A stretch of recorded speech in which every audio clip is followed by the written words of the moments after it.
Ladies and gentlemen, we are back for another 6 of 1 football show, talking about, on this international break when things get a bit slow, gets a bit boring. We're going to go over a few things, raise a few pulses, and, get some good opinions on the go. As always, this is the 6 of 1 football show on FTV Sports. Never give up on us. Now we're on the road to you. Right now, all our dreams can be made. I will be kings of football again.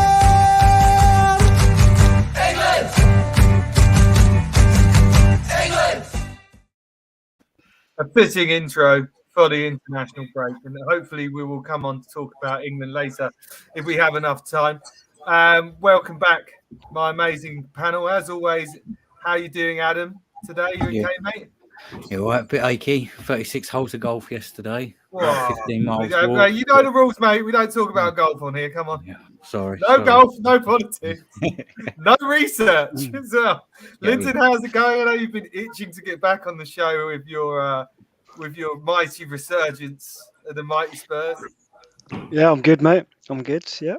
And Ian, the first time I've seen you look worried when I mentioned Liverpool before the show. To quote, there's only one Jimmy Grimble, I'm cacking me pants. It's weird to see you like this, Ian. I'm going to be honest, but we're going to be talking about that later because obviously that's a fascinating race. But first point I wanted to go over, I'm calling it the celebration, please. As you'll have seen, and it is mainly to do with Arsenal. Many teams. First it was Wolves, and then it was Villa on the weekend. Obviously, we celebrated the win, and we got told it was wrong, and it was almost like the media was saying we shouldn't be celebrating these victories. So what I want to know, guys, is your opinions on this. Do you think, are you kind of like, yeah, no, that's totally right? Are you on the other side of the coin where it should be, you should only cheer if you win the league or a cup?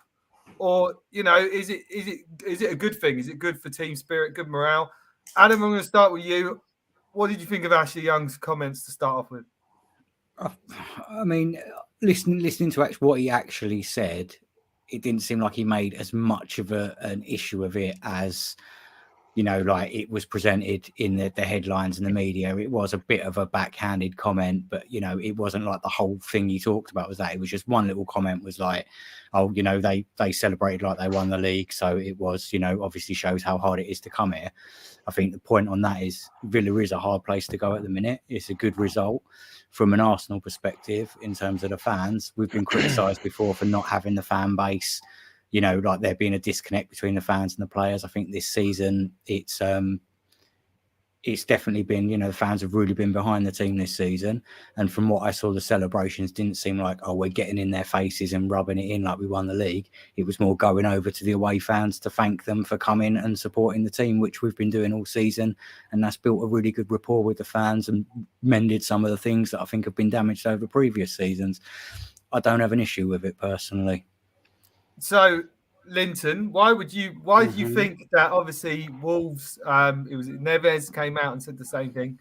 But my point would be when you saw Leeds come back against Wolves and they celebrated like crazy, it was an amazing win. And why would they not celebrate that? But you see lots of other teams doing similar celebrations and they don't get called out for it. Do you think it's a thing because it's Arsenal, or do you think, what's your opinion on it? I don't know whether Ashley Young was trying to wind it up a bit more after Neves had said it previously. It was probably just like, a frustration after the game, and he probably had heard what Neves had said and just thought, oh, fucking look at them celebrating like they've won the league. And he was probably just a bit pissed off. But going back to, should players, be allowed or be judged for celebrating like that? Nah, I mean, it's fair. I don't know, they're in the moment, and it's not something that, I don't know, bothers me too much. You may well have looked like thought you won the league, but you Arsenal doing quite well at the moment. Team morale doesn't really bother me. We'll just see come May. That's a good point. I mean, Ian, I would always say that, what is the point in being in football if you can't celebrate moments where, also what I see is people are reacting. They're not seeing how Arsenal are reacting in that moment. So they're not looking at the moment and what was actually happening in the game. They just see the kind of celebrations. I just realised I've got this blank wall behind me because I'm about to put a police mugshot up in front of me, don't I? This is like what usual happens. suspects. It's the demise of City. But have City ever been criticised for celebrating a win too much? I don't know if it's a thing. It's just Arsenal. Maybe Arsenal rub people up the wrong way, or is it? Well, one of the biggest celebrations I've ever had, and the tears roll down my face, was when Man City beat Gillingham in the playoff finals in, I think it was 2001. And we were on the point of extinction at that stage. But I do want to come back to Ashley Young. Remember, he's a red bastard. He played at United for all those years. Loads of his mates. Ladies and gentlemen, how many minutes are we in? I think we're 7 minutes in. And Ian is already mugged off. 30 seconds in. Loads of his mates will still be at Old Trafford. A lot of loyalty will be at Old Trafford. He spent many years at Old Trafford. The fact that Arsenal celebrated, he will have taken a bit personal, yeah? So, up yours, Ashley Young.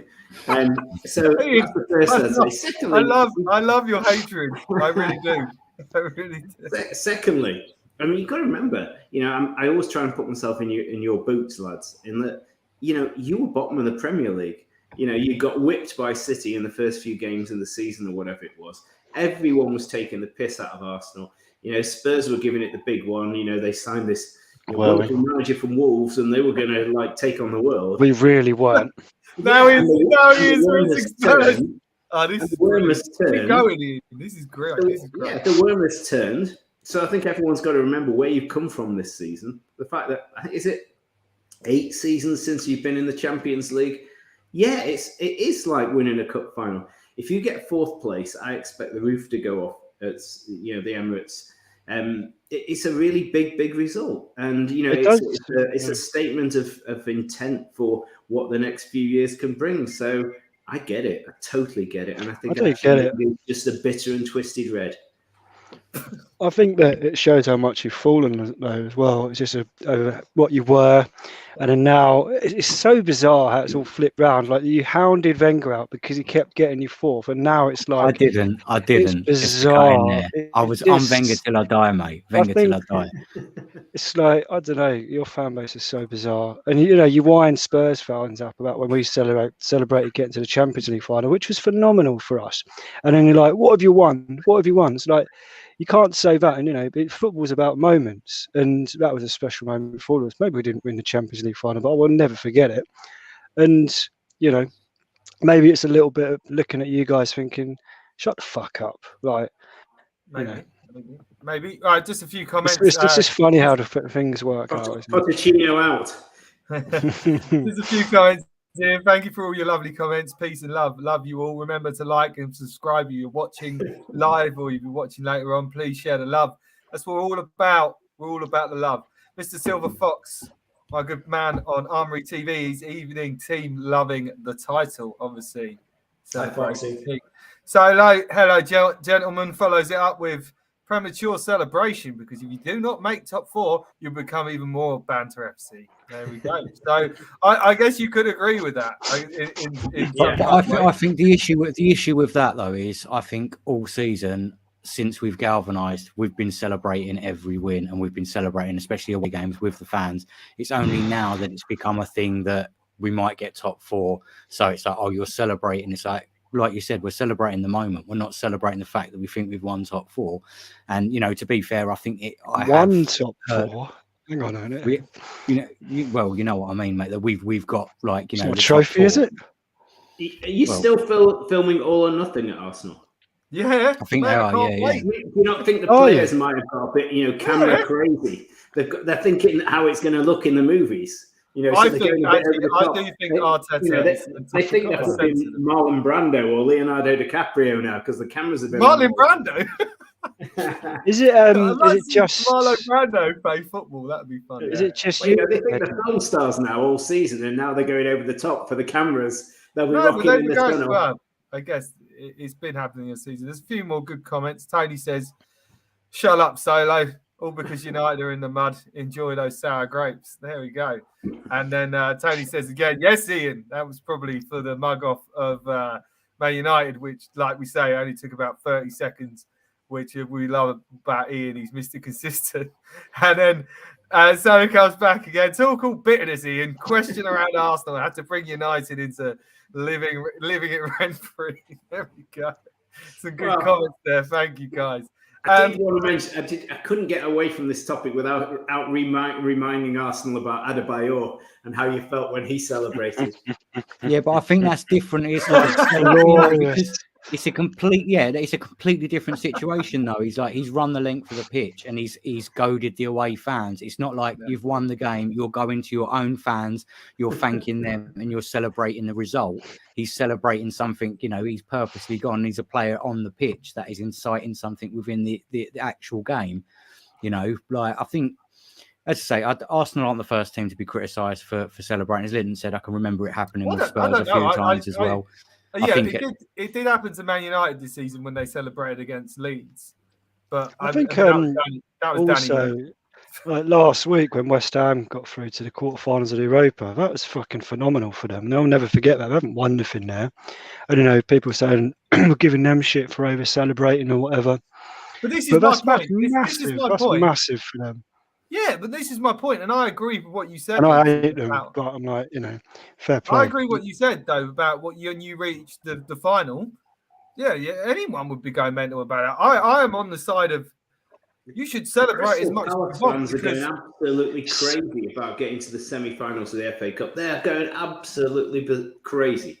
But that's what we're here for, isn't it? That quarter final was almost their final.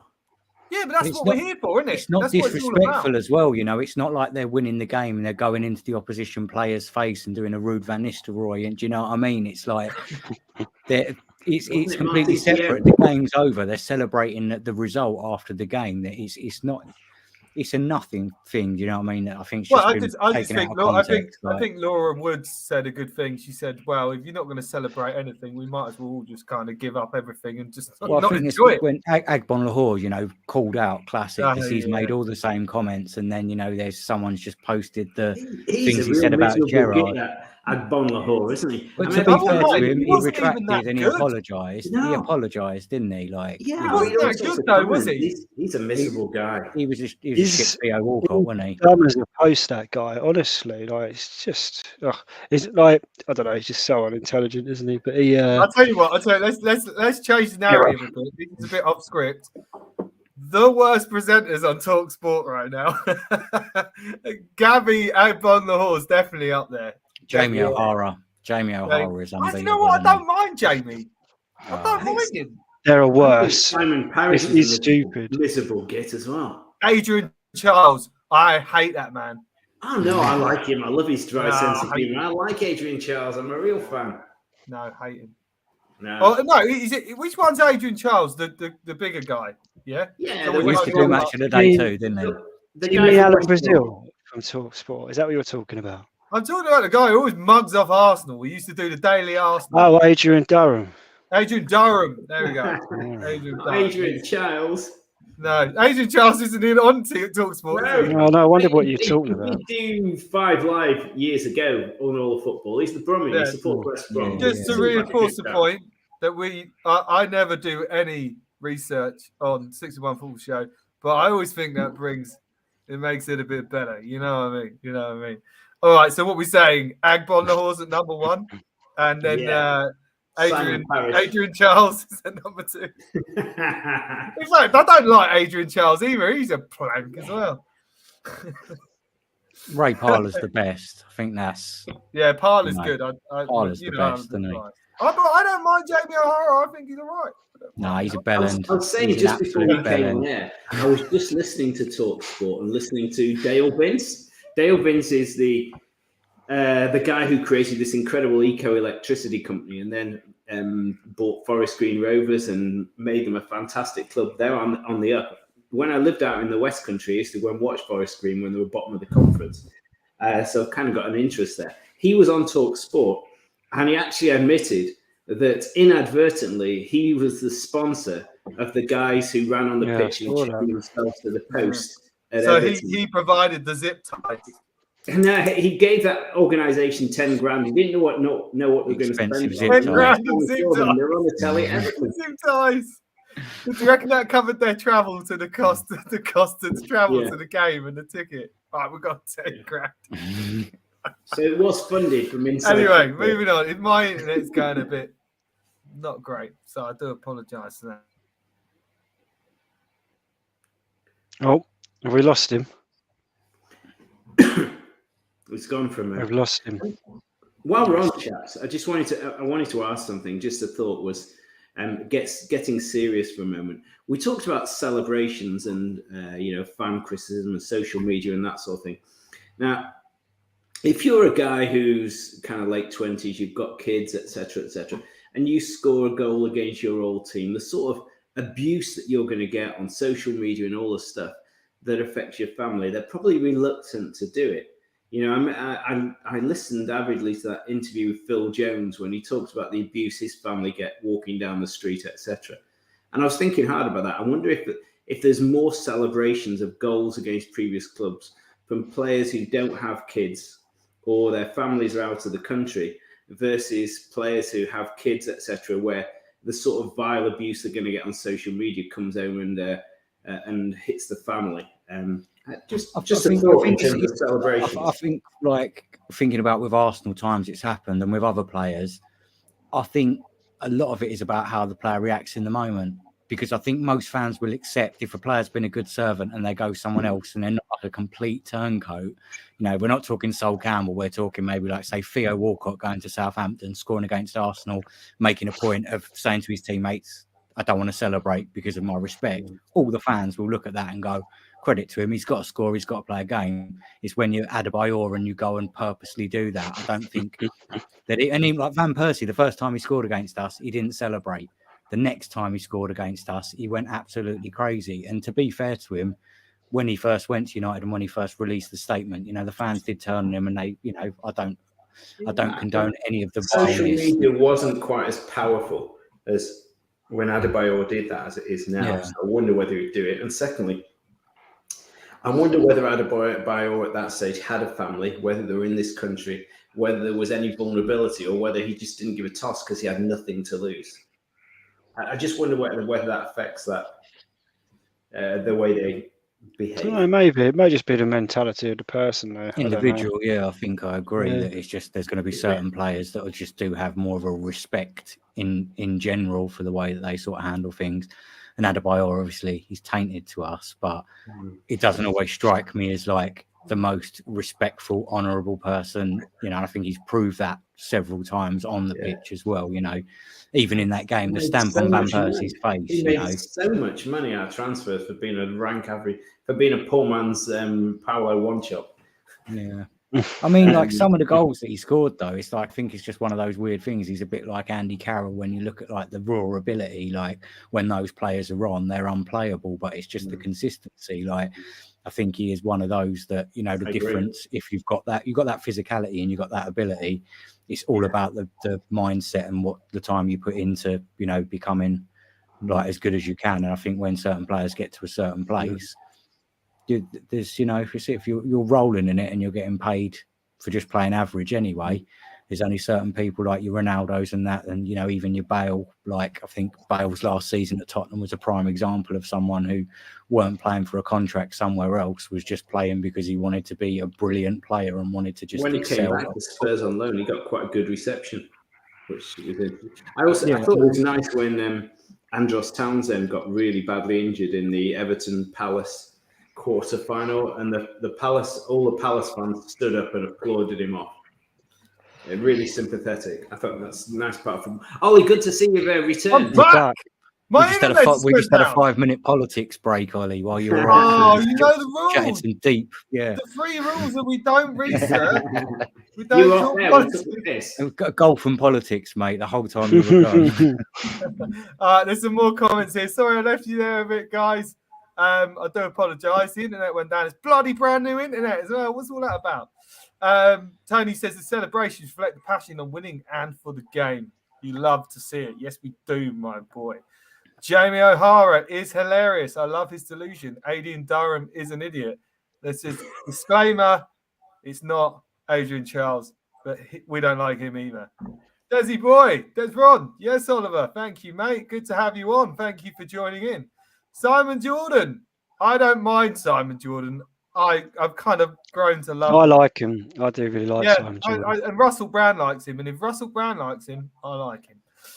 Stephen Kelly, the first. Love it. Up the arse. Love that. And Anthony, another good gooner. Big up Ian. I think it's out of Arsenal and Man United for the fourth spot. There we go. Spurs aren't even into it. But we're moving on to the next subject, and that is fourth spot.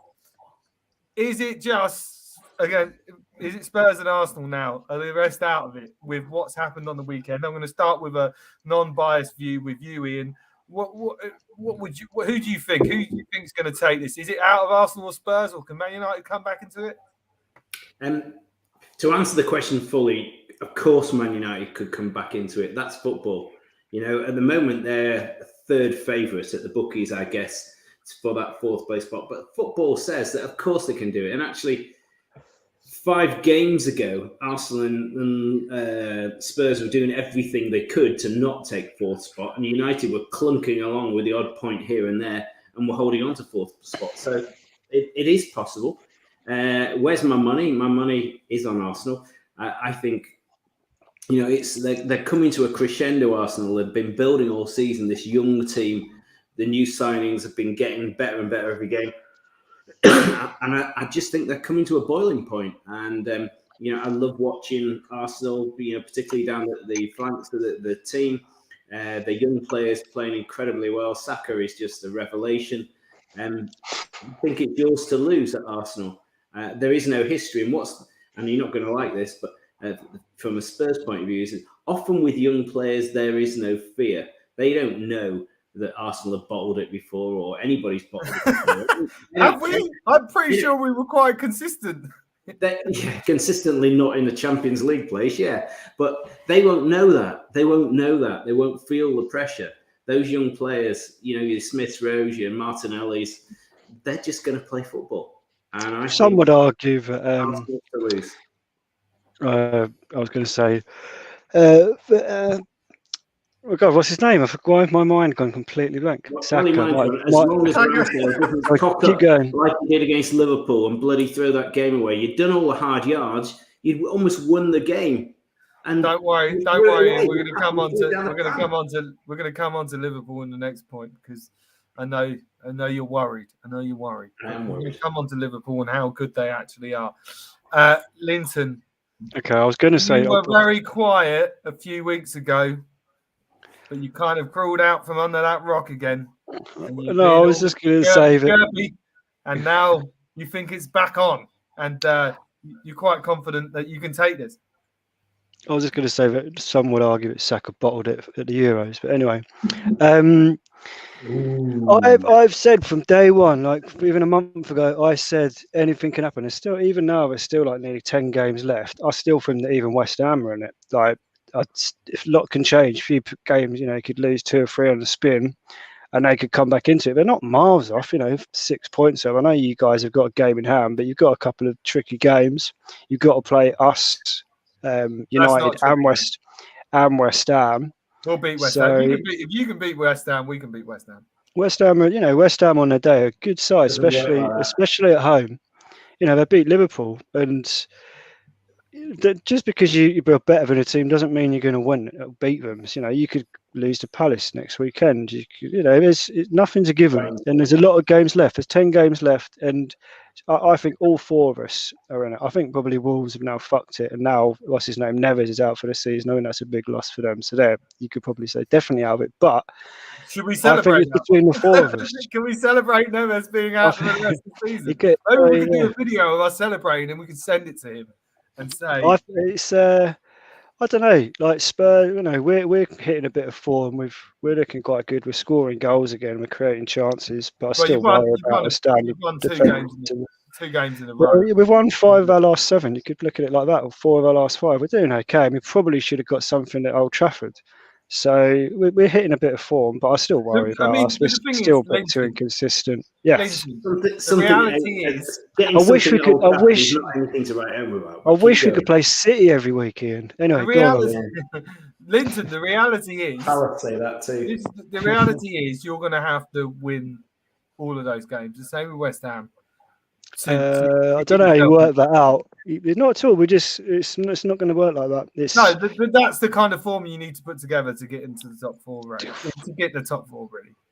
I think realistically, like I just need to respond to a couple of points before I make my point. I knew he was biting. I could see him itching. I'll bite my tongue. Like, firstly, with Arsenal bottling the 4th place, I think when we fell out of the Champions League places, we were the most consistent team to get in the Champions League in Europe. That's 6 years ago. Let's go. Okay. Oh, you've had your second, Linton, so just let me respond to your point. So in terms of being consistent, you know, maybe we can say that we've bottled it in the last few years. I would say up until this point, we haven't really been in contention in the same way that we are now. In terms of the Saka point, that's the sort of toxic attitude that I really dislike, Linton. How is it cowardly or bottling it? How is it cowardly or bottling it when you're a teenager and when there's men behind you and you're going up to take the penalty?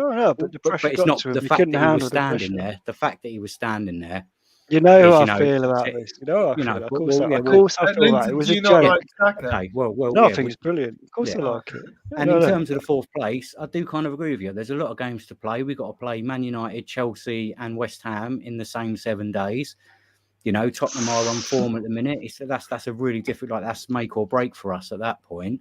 When it comes to playing Tottenham, it could be a case of it's going to be, you know, 4th place. Massive. It could be huge, or it could be none of us can get it by that point. You know, like in terms of the place that we are now and the form we have, you have to say, with the games in hand, the form we have, you have to say, yes, Arsenal probably are favourites on paper. But Adam, as you say, nothing is written, is it? Adam, that's another point I wanted to come on to. So if you with your thinking hat on, I mean, what I've been hearing is they reckon they're going to put the Spurs Arsenal as the penultimate game of the season because they don't want to put it on the last game because it could be over. So it'll be the week before that, by the way. Yeah, that's what I've been told. 2 weeks before the last. So the midweek before, 2 weeks before the midweek, because if something else happens and have to rearrange another fixture, they won't have time. So it'll be the week before. That's what I've seen is that we've still got to play Newcastle and Everton provisionally after we play Spurs. So there'll be Spurs and then the last 2 games.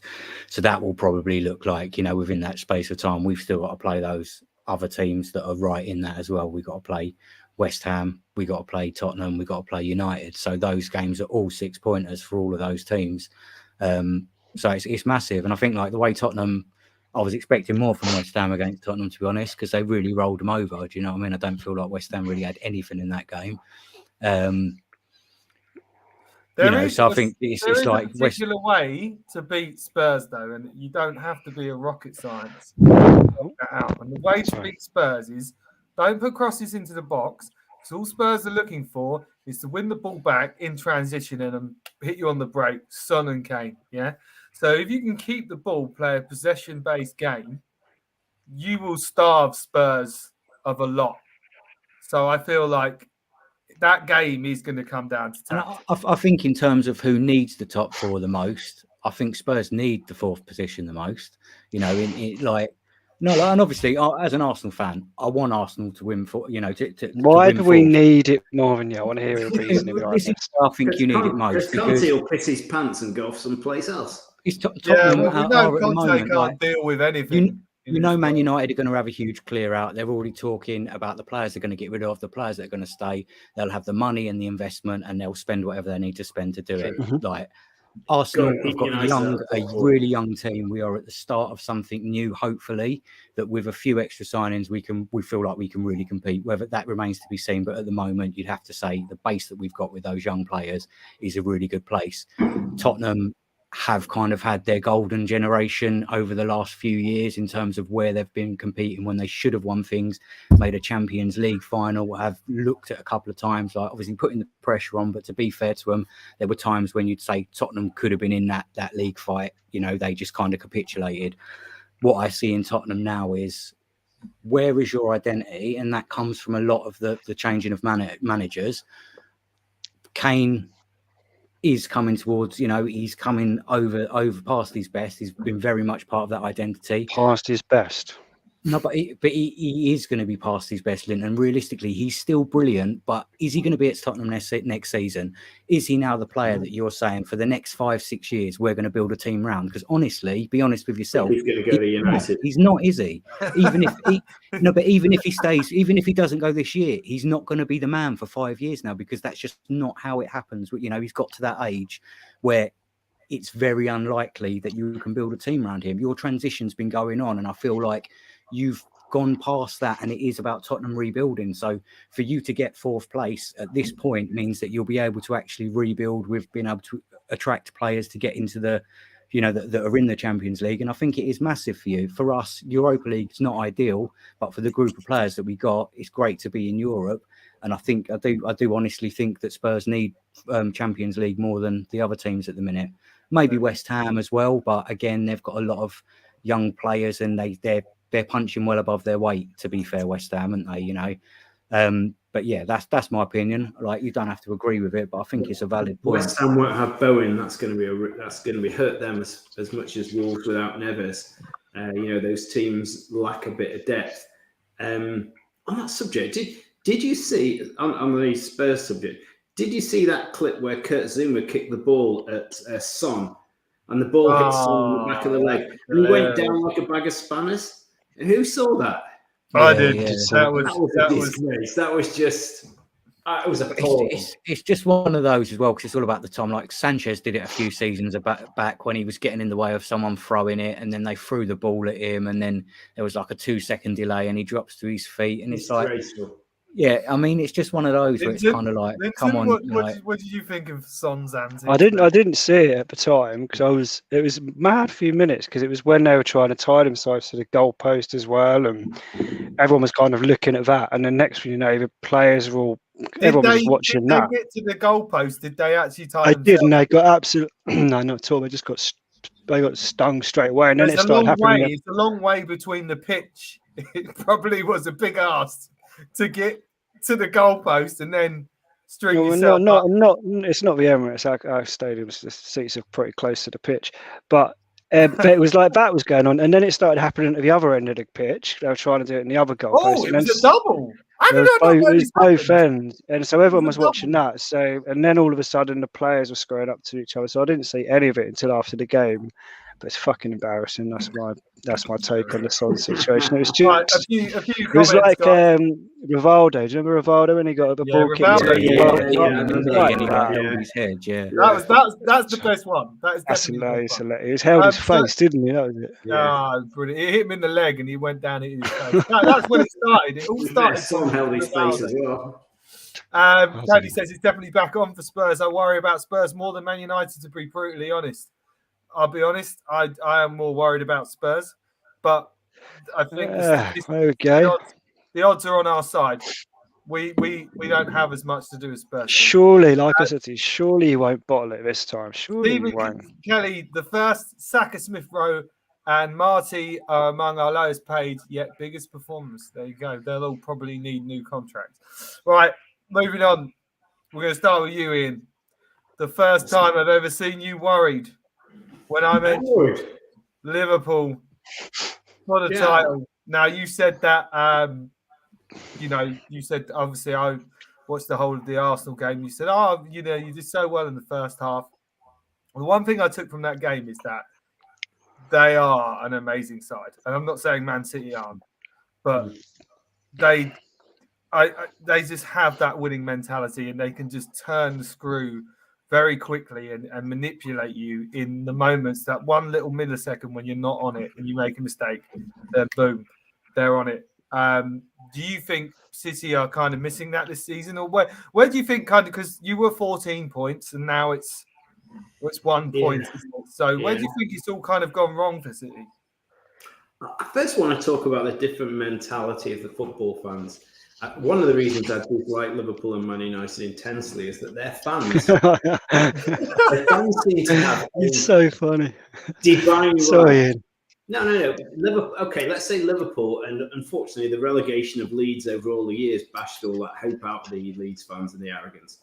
But the United and Liverpool fans, because of the trophies and things that they've won back in the 1800s or whenever it was, they feel they've got this divine right. You know, that if you had a Liverpool fan on here, they'd be going, "Yeah, hey, we're going to give it to them. We're going to win the bloody league. You know, we're going to give it all." I kind of like that, though. I kind of like the Man City fans will come on and go, "Yeah, we're a bit worried about all this." You know, Liverpool are a really good team, and when they signed Diaz, when you've already got the best forward line, and then you add another brilliant player to that forward line with a midfield that seems, apart from I think Keita's are injured, but he's actually probably the weakest of five. There's probably 5 better midfielders available for Liverpool than that. And then an awesome back four, because, you know, the like Kiate that they signed is fantastic. A team that where Joel Matip, Gomez can't get in the team has to be a bloody good defence. Yes, they're a sensational team. And what I also want to mention, a little bit of a difference from Arsenal and Spurs, is that so many games, and this is, if United did nick 4th place, this is how they're going to do it. When I was there in the teaming rain when United beat Leeds and it was 2-2, and Leeds had put all the subs on and they're giving it blood and guts till about 70 minutes, and then United calmly put 3 world-class players on off the bench or whatever, and they motored the game out of sight.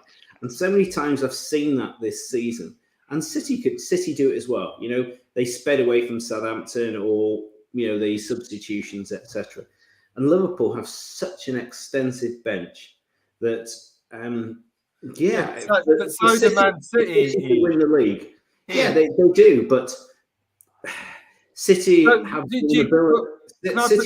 vulnerabilities. But then is it that Liverpool? Is it 2 things for me? So from what you're saying, is it that Liverpool play a better style of football, or is it that Liverpool bought better players to be on the bench than you did? I think Liverpool are more structured. They're more disciplined. They're more organised. But Pep's one of the most organised managers who's ever graced the game, surely. He is, but when you look at why you said City were many points ahead and they dropped the points, you've got to look at where did they drop the points. It wasn't against the better teams necessarily. They dropped the worst teams, wasn't it? 4 points against Southampton. They've just four against Crystal Palace. Yeah, and an in and out Spurs team. You know, where at that stage, six dropped at Spurs. 6. If a team is really disciplined across the back, can hit you hard on the break, City struggle. And I still think there's, before in April, City have got to go. Liverpool in the league, massive game. Atletico Madrid, Liverpool in the FA Cup, Atletico Madrid. But they've got a game before they get there, and that's away at Burnley. And that's the sort of team. You're more worried about the Burnley game. Yeah, it's the sort of team like Southampton and Crystal Palace. Ian, come on, man. City might run aground, whereas Liverpool would just roll them. Okay.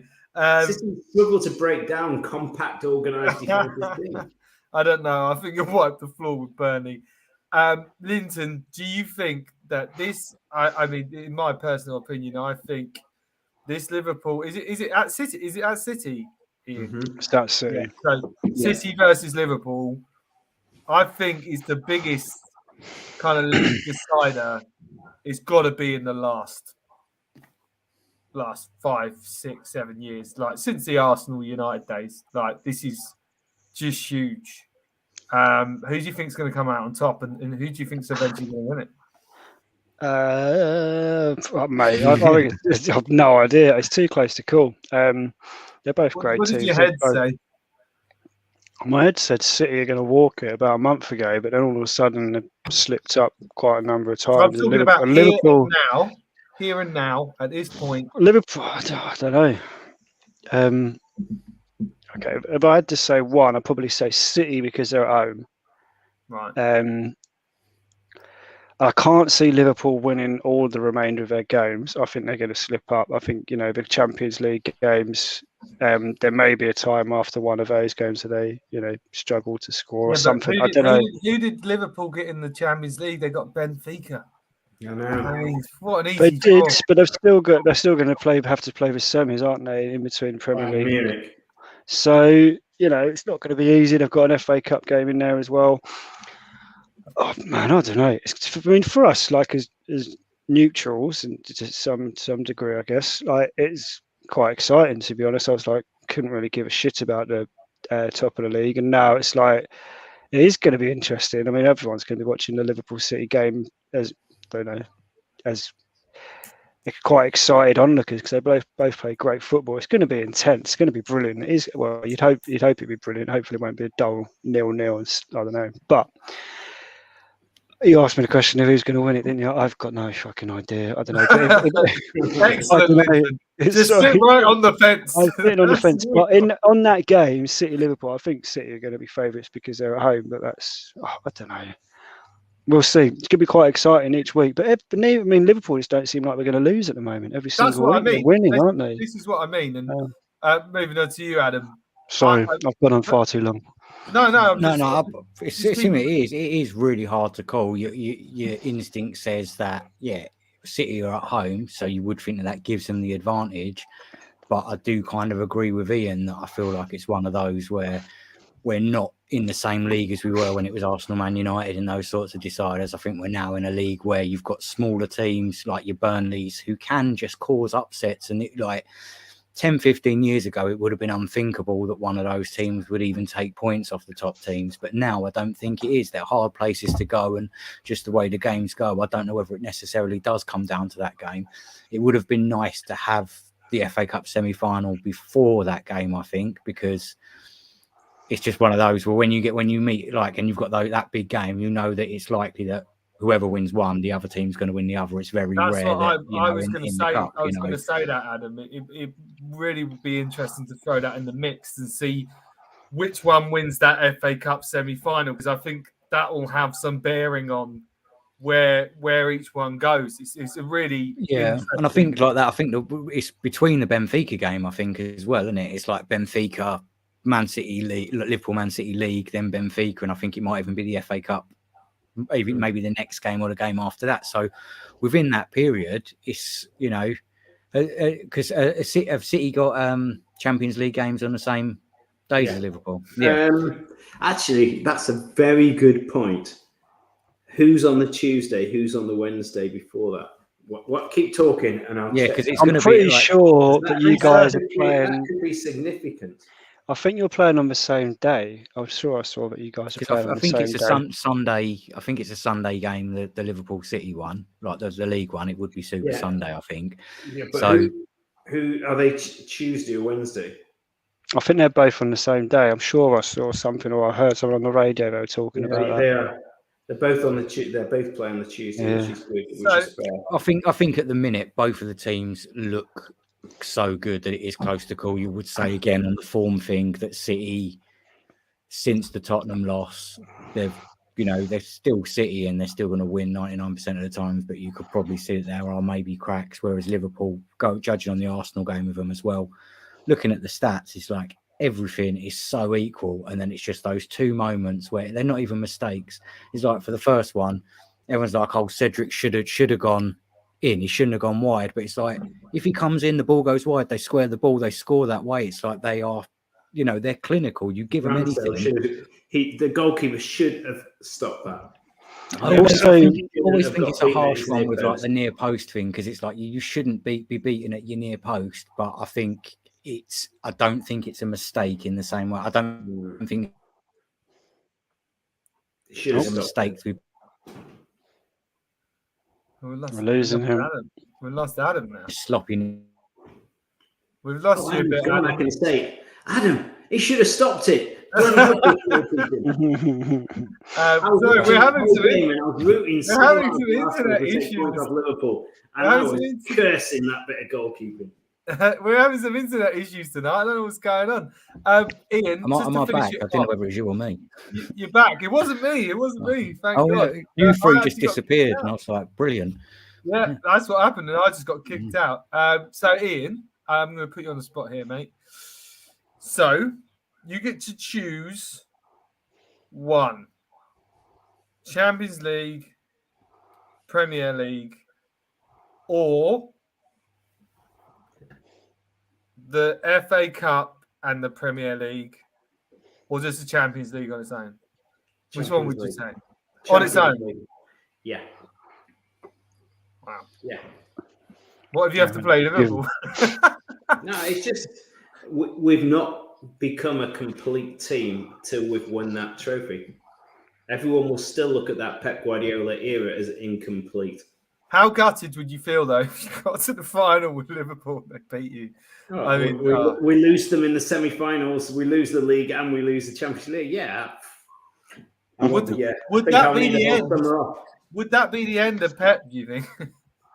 No, I think I'm making more determined to come back. Okay, so Ian, you want the Champions League? I actually think Liverpool are going to go on to win the league.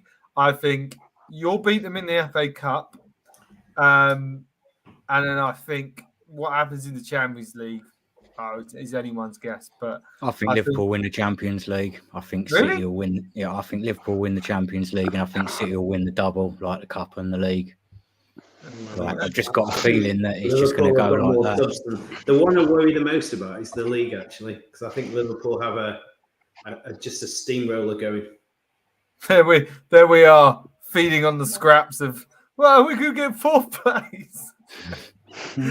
This conversation. You've got to look at where you come from. If Arsenal get fourth place, having started in bottom place, that's. I mean, you know, the reason I was to get fourth is because it will make watching All or Nothing quite worthwhile. If we don't, it's not going to be very good.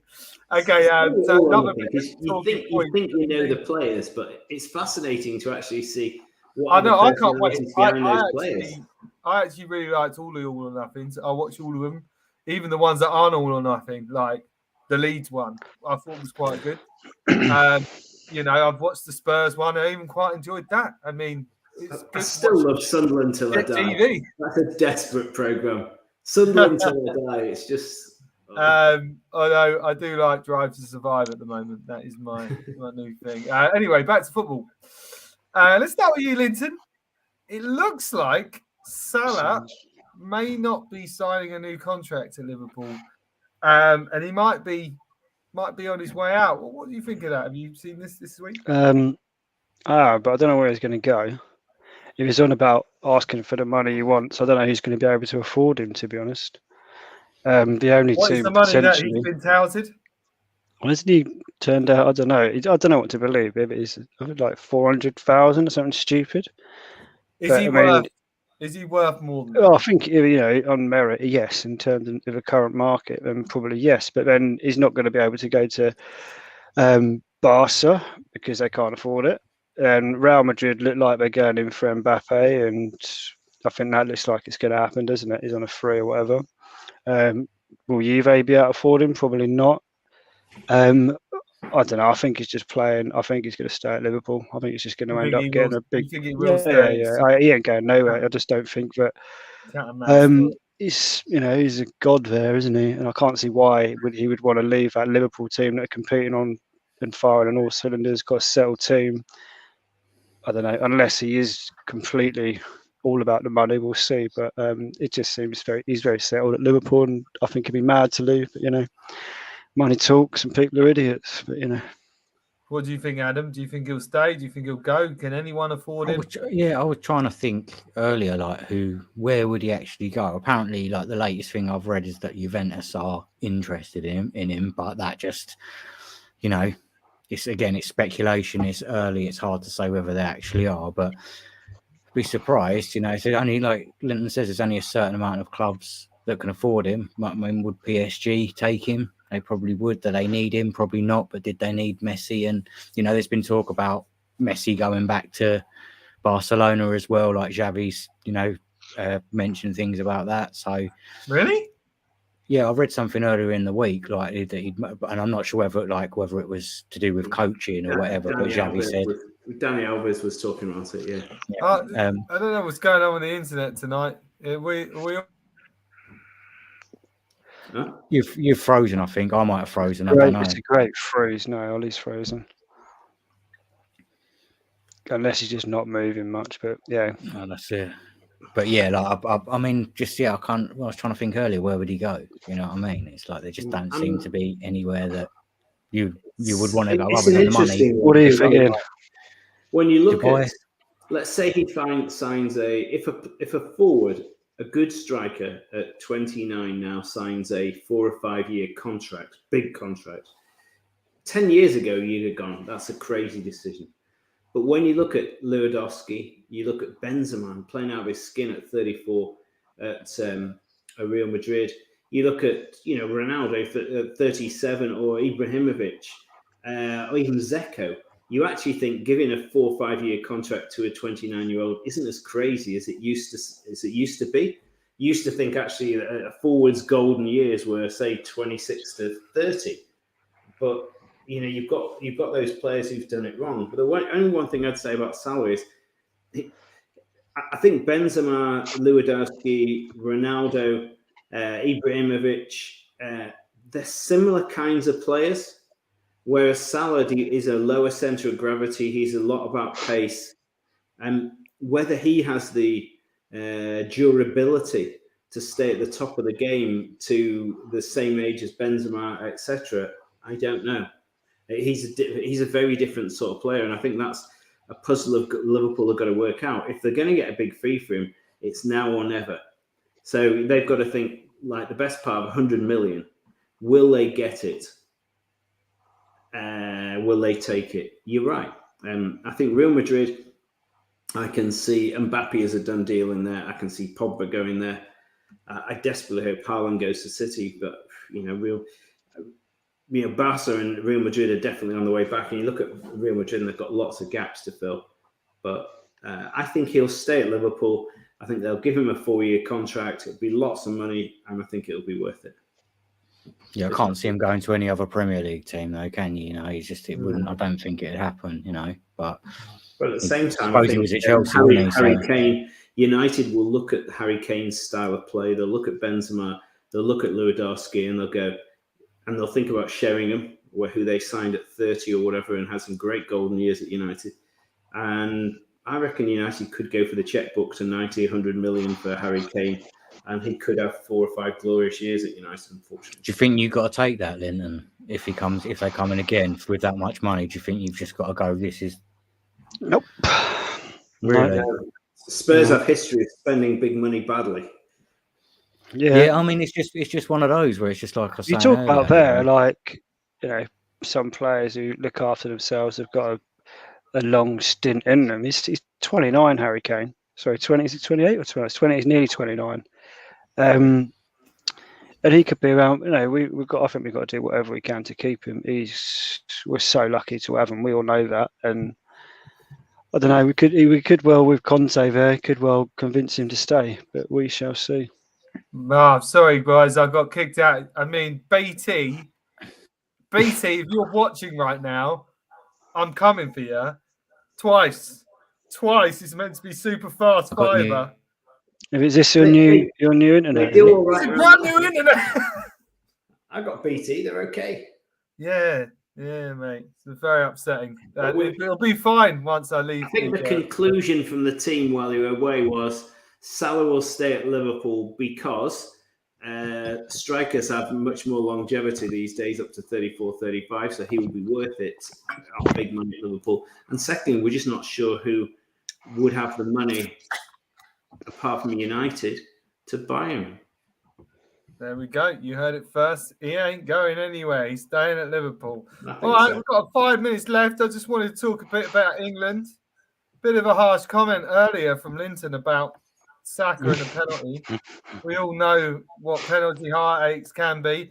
But I was watching the Brian Robson documentary on Amazon the other day. I thoroughly enjoyed it. I didn't know how good he was. Obviously, yeah, it was pretty good. We talked earlier about unplayable players. Brian Robson was one of those. He also had an awesome mullet as well, which is always good for me with a mullet myself. He didn't have a Bay City roller mullet like yours, though. How did you? Bay City rollers, I love that. It's funny though. People have literally been check him out. If you look at the old picture of the Bay City, I know. People have literally been coming up to me at work and going. This woman came up to me and goes, "Oh my God, I love your hair." She was American. And I was like, "Thank you." Like bringing the mullet back. She was like, "It's amazing." I felt sorry for her fella. Did she say you look so much like Nicolas Cage? But someone today said he's very 70s, and I went, not 80s. She said, no, it's a bit more 70s, 1975. That's Steve Archibald. Yeah. But anyway, back to football, away from the mullets. So obviously, let's just put it out there. Let's put it out there. I think we can win the World Cup. I really do. I think we've got a good enough team. What are we thinking, boys? Let's have an open chat. Are we confident? Mesut Ozil thinks we can win it as well. Well, if Mesut says it. England for me. It's literally only recently, so the last tournament, that I've really found myself being able to support them in the same way that I used to. It's like a really weird thing where just like, I think back to the McLaren, after Ericsson, the whole Beckham being kicked out of the team, where we just kind of, I think I just really fell out of love with international football. And I just kind of, for a long time, saw it as, oh, for fuck's sake, there's no Premier League this week. Do you know what I mean? Like, whereas now, like after the last tournament, it's just nice to see us playing like that and just having that identity as a country, having a lot of young players, getting as far as we did.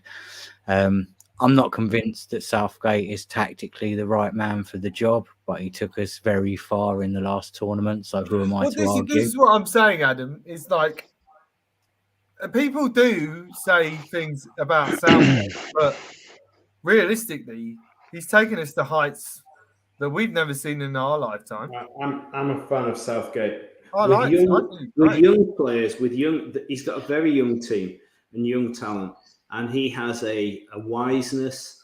He has a high level of emotional intelligence, professionalism, straightforward, almost boring honesty, so they know where they stand. and I boring honesty. I like that. Yeah, boring honesty. I think that for me, that's the thing that's maybe gonna cost us. And I think in the last two tournaments, that's the one thing that I felt was missing, is that it's just that unknown element.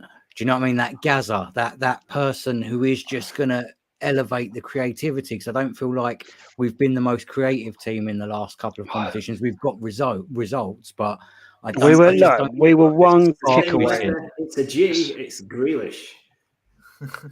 Yeah, maybe, and I think probably when he brought Grealish on at times, that's probably when you did kind of see that, and it was a little bit more of a creative thing. But Grealish does like going out on the piss.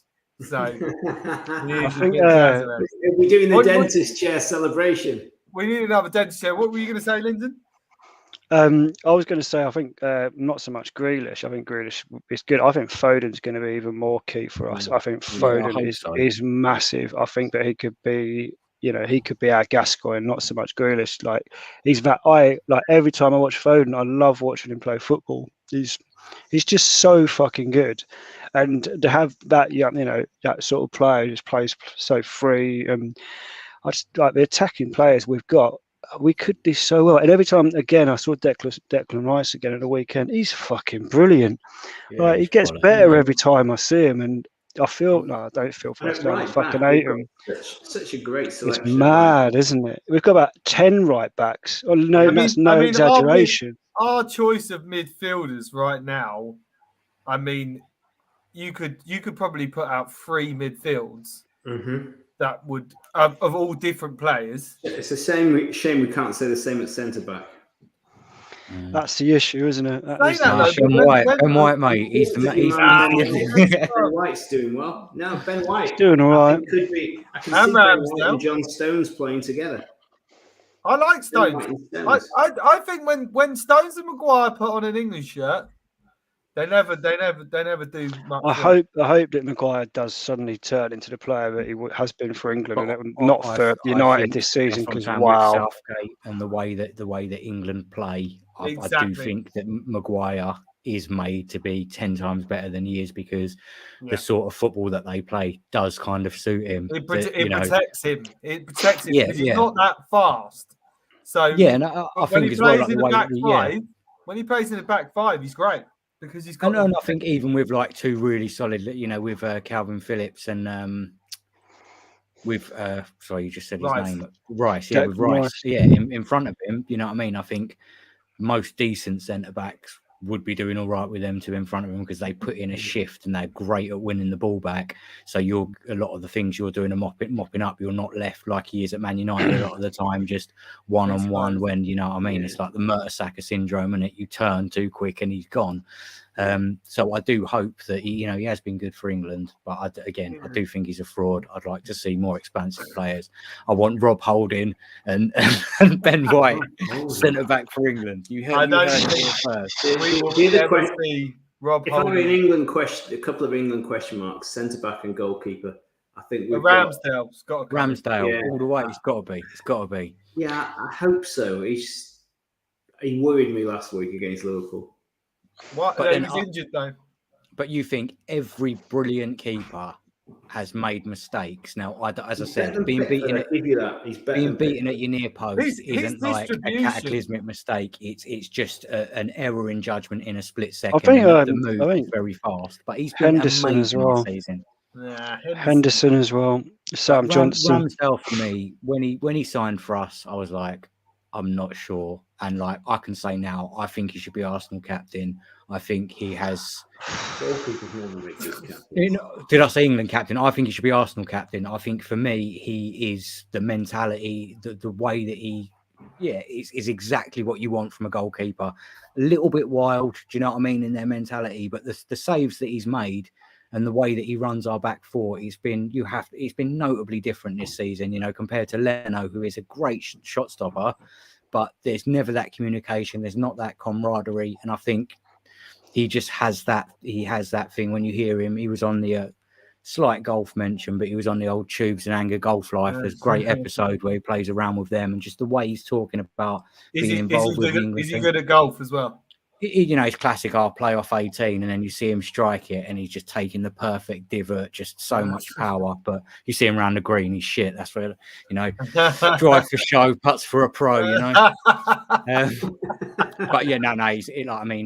just the way he talks about the England team, obviously being involved in the last tournament, and he's just really, really love his attitude, and I think he's prime for me to be like future Arsenal captain and a big part in the England team.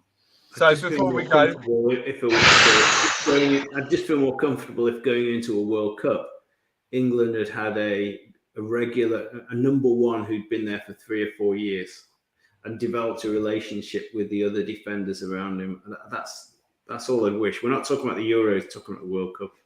I think the difficulty with the difficulty with Pickford though is obviously he's had bad form, but again he's another one for England. He has been outstanding, and in the tournament he kept us in there plenty of time.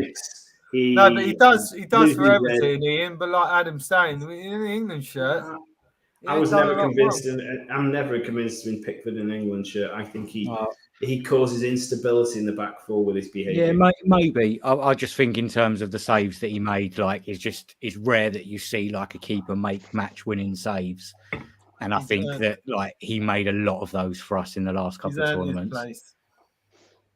Okay, But I'd like to see Ramsdale in there long term. There we go. So let's just all go around the houses. Ian, will England win the World Cup? Yes. Linton, will England win the World Cup? No. Adam, will England win the World Cup? No.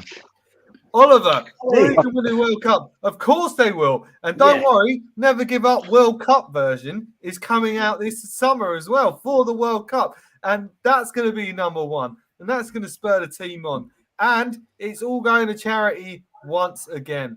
I want to thank everyone for tuning in tonight. And if you're rewatching it again, thank you so much. Please like and subscribe to the video to FTV Sports. Thank you very much, Ian. Thank you. Don't be Cheers. too worried, mate. You're still in there. Thank you very much, Linton. Cheers, mate. Linton, say it. Say it, Linton. Up the Spurs. Up the Spurs. There we go. Thank you very much, Adam. Nice one, mate. Cheers for It's been having a us. pleasure having you all. This has been the 6 of 1 football show.